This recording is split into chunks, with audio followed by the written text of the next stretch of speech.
মা বাবা কলকাতায় এসছে, মার তো হার্টের প্রবলেম, তো মার ট্রিটমেন্ট চলছে।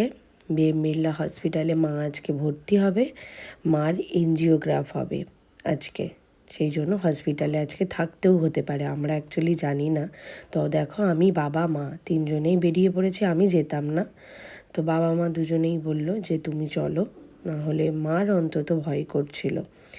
তো ঠিক টাইমে বেরিয়ে হসপিটালে পৌঁছে গেছিলাম। পৌঁছানোর পর অনেকক্ষণ ওয়েট করতে হয়েছিল, আর হসপিটালে তো ভিড়, বসার জায়গা নেই। আর এই ফটোগুলো দেখে আমার খুব ভালো লাগছিল বলে 2-4টে ক্লিপস যেমন যেমন পেরেছি নিয়ে নিয়েছি। কিছুক্ষণ পরে আমি আর বাবা একটু খেতে বেরিয়েছিলাম।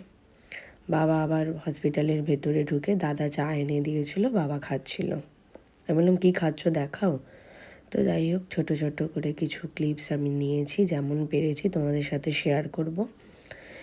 এইবারে অ্যাডমিশন অলরেডি হয়ে গেছে, 3:30 সময় মার অ্যাডমিশন হলো। সেই সকাল থেকে সারাদিন বসে মার এখানে সমস্ত কিছু গয়নাগাটি খোলা হয়ে গেছিলো।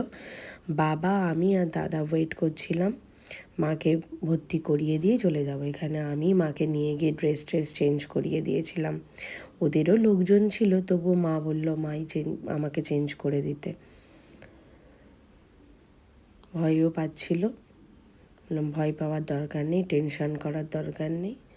তো মাকে ভর্তি করানোর কিছুক্ষণ পরেই আমি আর বাবা বেরিয়ে চলে এসেছি। আমি একটা মুড়ি মাখা কিনেছিলাম, এইটা খেতে খেতে বাড়ি চলে এসেছিলাম। আসার সময় জুটাকেও তোমাদেরকে একটু দেখিয়ে দিলাম যে কেমন ভিড় হয়েছে। চলো আজ এইটুকুই, টাটা।